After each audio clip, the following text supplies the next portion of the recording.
Assalamualaikum warahmatullahi wabarakatuh. Bismillahirrahmanirrahim. Alhamdulillahirrabbilalamin. Wabihi nasta'inu ala umuri dunya waddin. Assalatu wassalamu ala asrofil anbiya'i wal mursalin wa ala alihi wa sahbihi ajma'in, amma ba'du. Yang terhormat Ibu Husnul Munawaroh selaku pengampu mata pelajaran Akidah Akhlak di Madrasah Aliyah Miftahus Salam, dan tak lupa teman-teman kelas 11 Madrasah Aliyah Miftahus Salam yang saya sayangi. Perkenalkan, nama saya Elda Imodara dari Magang 2 IAIN Ponorogo, jurusan Pendidikan Agama Islam. Langsung saja masuk pada materi ya.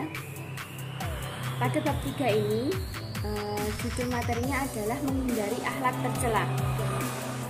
Akhlak tercela itu yang pertama yakni mabuk-mabukan. Mabuk-mabukan adalah rasa pening atau hilang kesadaran atau karena terlalu banyak minum minuman keras atau sebagainya, sehingga bisa memicu pelakunya melakukan sesuatu di luar kesadarannya atau tidak terkontrol. Berikut yakni jenis minuman yang memabukkan. Yang pertama ada anggur, yang kedua ada vodka, kemudian ada bir, ada sampanye, ada brandy, ada whisky, dan ada tuak. Yang nanti bisa dibaca di LKS-nya masing-masing ya. Kemudian di sini ada hukum dan dasar larangan minuman keras terdapat pada surat An-Nisa ayat 43. Bismillahirrahmanirrahim. Ya ayyuhalladzina amanu la taqrabus sholata wa antum sukara hatta ta'lamu ma taquluna wa la junuban illa 'abiri sabilin hatta taghtasilu. Yang artinya di sini, wahai orang yang beriman, janganlah kamu mendekati sholat ketika kamu dalam keadaan mabuk. Ketika kamu sampai kamu sadar apa yang kamu ucapkan, dan jangan pula kamu hampiri masjid ketika kamu dalam keadaan junub kecuali sekedar melewati saja sebelum kamu mandi atau mandi junub. Di sini dijelaskan bahwasanya sangat dilarang dalam mengonsumsi minuman keras. Yang selanjutnya yakni pada pembahasan bahaya minuman keras dan mabuk-mabukan. Yang pertama ini terjadinya perubahan perilaku seperti hanya perkelahian dan tindak kekerasan yang lainnya. Kemudian yang kedua, terjadinya gejala fisiologis seperti bicara yang tidak jelas, kemudian gangguan koordinasi atau ketika kita berbicara dengan teman kita atau orang lain. Kemudian bisa dilihat dengan cara berjalan yang tidak mantap atau tidak tegak. Yang selanjutnya, mata jaring atau rabun tidak jelas ketika melihat sesuatu dan mukanya berubah menjadi berwarna merah. Selanjutnya yang ketiga, terjadinya gejala psikologik seperti perubahan perasaan.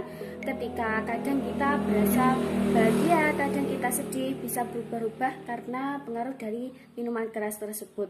Kemudian gangguan perhatian atau konsentrasi. Ketika kita mendapatkan pelajaran, kita tidak konsen dengan pelajaran yang diberikan guru kita kepada kita.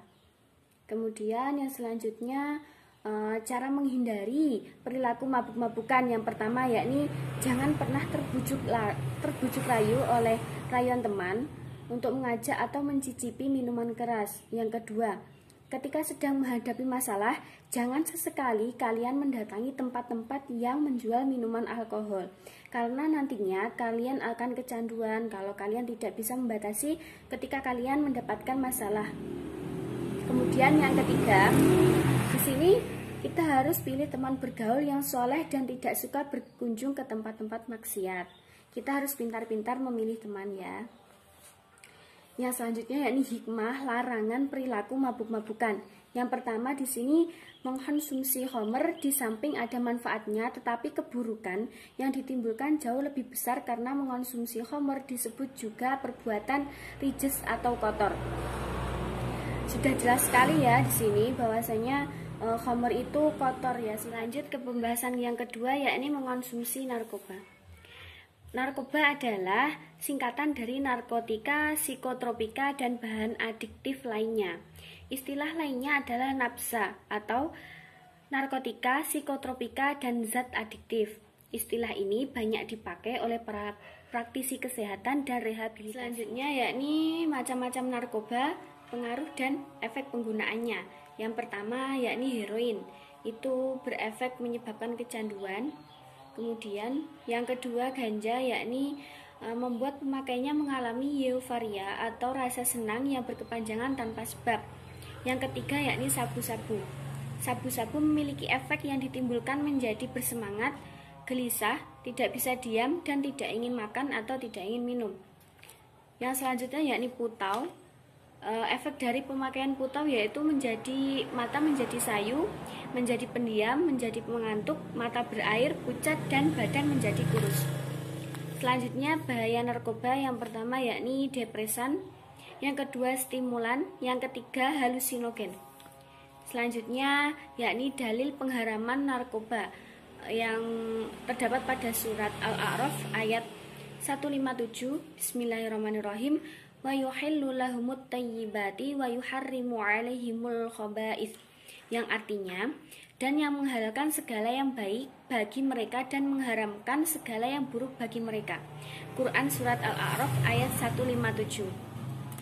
Yang selanjutnya yakni pembahasan tentang menghindari mengonsumsi narkoba.